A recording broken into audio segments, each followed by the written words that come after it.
Lex Luthor, the arch-nemesis of Superman, is a well-known villain in the DC universe. This iconic bald-headed villain was created by Jerry Siegel and Joe Shuster and introduced to fans all the way back in 1940. Hence, he has been around for a long time, thinking up evil schemes and fighting the Kryptonian superhero. Interestingly, a version of Lex Luthor from another reality known as Earth 3 is a superhero called Alexander Luthor. This Luthor has been involved in various interesting and action-packed storylines, and this video will deep dive into the origins, personal history, and major appearances of this particular version of the iconic villain in the DC universe. So keep watching. Before we go into our explanation, we have a very small request. If you like our content, please support us by subscribing to our channel. This is a small click for you, but for us it means a lot. Thank you, and let's begin.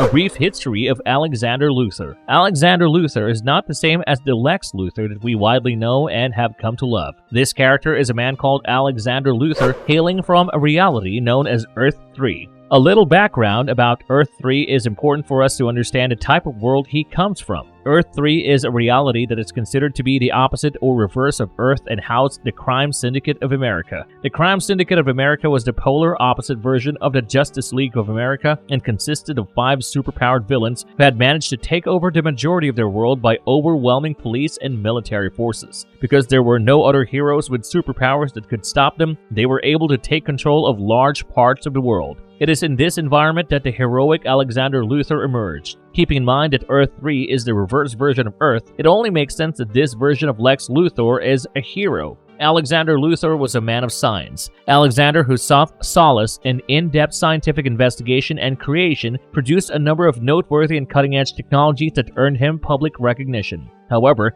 he did not decide to openly battle as a champion for his world until his home planet was under attack from his extra-dimensional counterparts, the Luthors of Earth 1 and Earth 2. He enlisted the aid of his counterparts' deadliest foes, the Superman of Earth 1 and Earth 2, realizing that he could not defeat such odds all by himself. Alexander enlisted the help of the Superman after bringing them to Earth 3 in order to go up against his evil rivals, who intended to exploit his planet as a base to attack their own homeworld. To add muscle to their evil plan, they had brought in Ultraman. He was effortlessly able to defeat his extra-dimensional adversaries since he was fueled with kryptonite. Alexander was inspired to don powerful armor and face Ultraman as a result. He was able to dephase Ultraman with the aid of his cutting-edge weapons and ultimately defeat him. Due to this, Alexei and Lex Luthor, who were already arguing, were defeated by the 2 Supermen after they had recovered from Ultraman's attack. Alexander then restored the 2 Supermen to their original dimensions after defeating Alexei and Lex, and he imprisoned Ultraman. He then decided to continue being a heroic active force in his world after being inspired by the experience and supported by the Lois Lane of Earth 3. He later married Lois Lane as well, with whom he also had a son. Alexander would go on to often battle Ultraman and the Crime Syndicate during the following years, ultimately emerging as the winner of the rivalry. This continued until the anti-Monitor energy wave appeared and began to engulf the Earth 3 cosmos. He had to work with his adversaries to stop the wave, but despite their combined strength, they were unable to halt the wall of antimatter from moving forward. Only by putting their son in a capsule that would transport him to Earth 1 were Alexander and his wife able to prevent their child from experiencing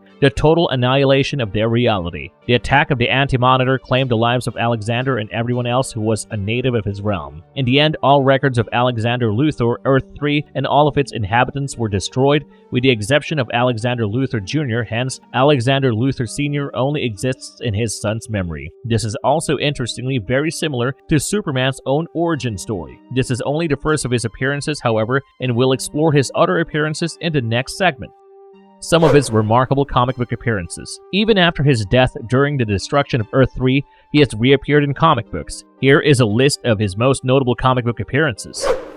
Heroic Alexander in the Antimatter Universe. Post-Crisis, Alexander Luthor made a comeback as a resident of the Antimatter Earth, this time donning armor that was more similar to that of his positive matter counterpart. More pompous but still courageous in his new form, Alexander crossed the matter-antimatter barrier to enlist the JLA in the fight to free his world from the evil Crime Syndicate of America. Later on, he learned that everything had been planned by Brainiac, who sought to obliterate both worlds. The nature of his antimatter universe also meant that his attempts were bound to fail.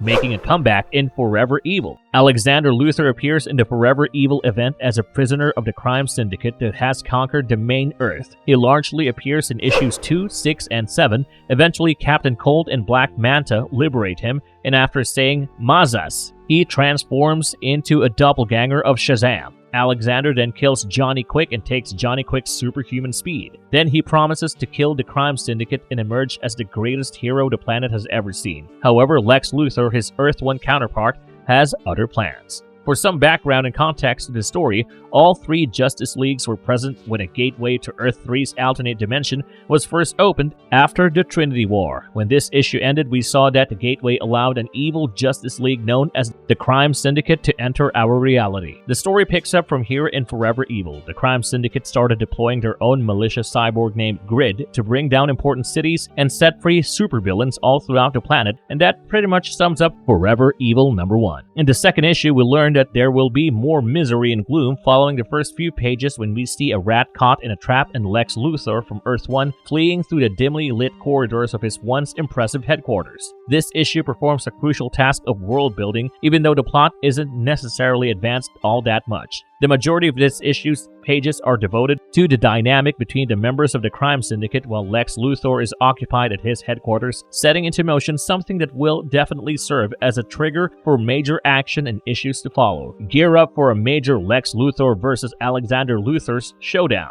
It is in the 6th and 7th issues that Alexander Luthor from Earth 3 really springs into action. It is in this issue that he finally appears, albeit at the very end. In the quest of a missing Dick Grayson and the crime syndicate, Batman, Luthor, and their group reach the abandoned watchtower. The outsider goes to defend their hooded prisoner after Grid alerts him to the intrusion, but Black Manta intercepts him and kills him. Grayson is found in a murder machine that was originally created for Doomsday when Batman, Luthor, Catwoman, and Bizarro enter the chamber. They learn the device is a bomb detonator and the only way to stop the explosive is to stop Grayson's heart. Back at the Watchtower, the crime syndicate's surviving members attack Sinestro, Deathstroke, and Black Adam. Captain Cold and Black Manta are then attacked by Johnny Quick and Atomica after they unmask the prisoner and take the tape out of his mouth. Johnny Quick's leg is frozen by Captain Cold, who then breaks it off. When Batman returns to Grayson, Luthor blocks him from being saved, preferring to save the lives of the other people in the group.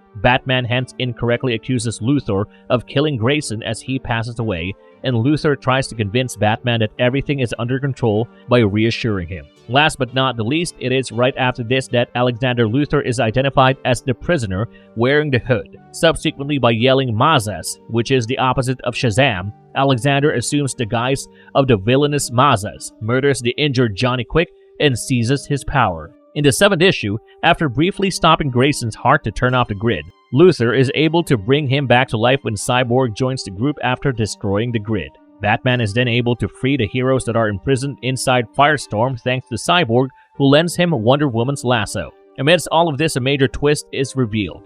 The father of Superwoman's kid is actually none other than Alexander Luthor, not Ultraman or Owlman. It turns out that Superwoman is actually Mazas' loyalist, and she has been secretly plotting to depose both Ultraman and Owlman so that Mazas may take over the crime syndicate. Mazas then springs into action and disables Luthor while also killing Deathstorm and Bizarro. This infuriates Lex Luthor, who says that even if Bizarro was only a monster, he was his monster. In fact, Lex Luthor even seems to be saddened by this. As per the comic, Lex had already noticed that he and Alexander were the same person when he had gazed into Alexander's eyes. Thus, realizing that they had the same voice, Lex Luthor is able to utilize the magic word to call forth the dark lightning after realizing he sounded just like Mazas. This causes Mazas to change back into Alexander Luthor, and Alexander is fatally knifed by Luthor and killed before he can turn back into his Mazas form, bringing an end to his story. He was formidable in his Mazas form since he was able to absorb the powers of all the superpowered beings that he killed. He ended up stealing the powers of all the crime syndicate members he killed, and it only makes sense that in the end,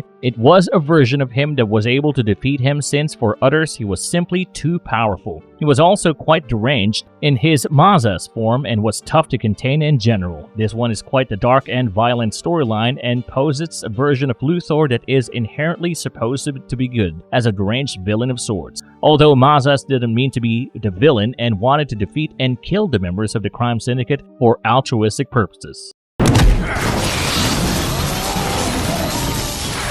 He also appeared in Justice League Crisis on Two Earths. The main protagonist of the animated DC movie Crisis on Two Earths from 2010 is Alexander Luthor, who is voiced by Chris Noth. Alexander is the lone surviving member and Justice League team leader in Earth 3, in a tale similar to the JLA Earth 2 of the 2000s. The other members of his heroic team, including alternate Joker, were all unfortunately killed by the crime syndicate. The film follows him as he escapes the crime syndicate's effort to kill him and ventures to another universe to enlist the help of the Justice League as a final desperate measure to save his world. Interestingly, this history was originally supposed to bridge the gap between the Justice League first series and the Unlimited era in the form of an extended episode of the Justice League animated series. Once he does reach Earth on Earth 1, he is right off the bat mistaken for Lex Luthor, the villain, and strip searched. Considering the fact that Lex Luthor is a dangerous villain, the police involved the Justice League. The Justice League is thus called in, and finally it is Superman's X-ray vision that verifies that Luthor is from a parallel Earth and that their version of Luthor is still being held at Stryker's Island based on his inverted organs that could be seen via the X-ray vision.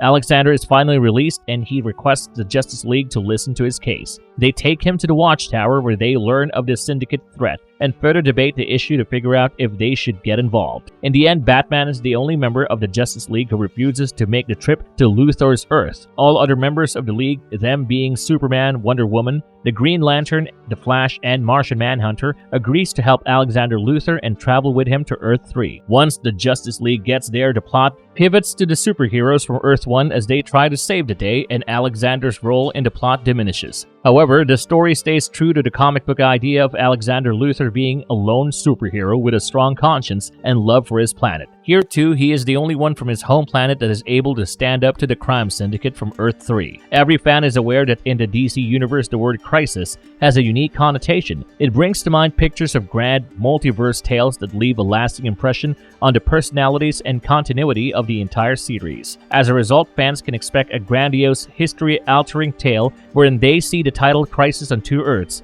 Although this is direct-to-DVD animated film, expertly satisfies the first requirement, it is crucial to keep in mind that it stands alone and has no connection to any other Justice League storylines. This movie strikes the ideal combination between excellent audio and video and high-quality content, making it one of the best DC Universe direct-to-DVD animated films to date. Further, one truly gets to see Alexander Luthor in action.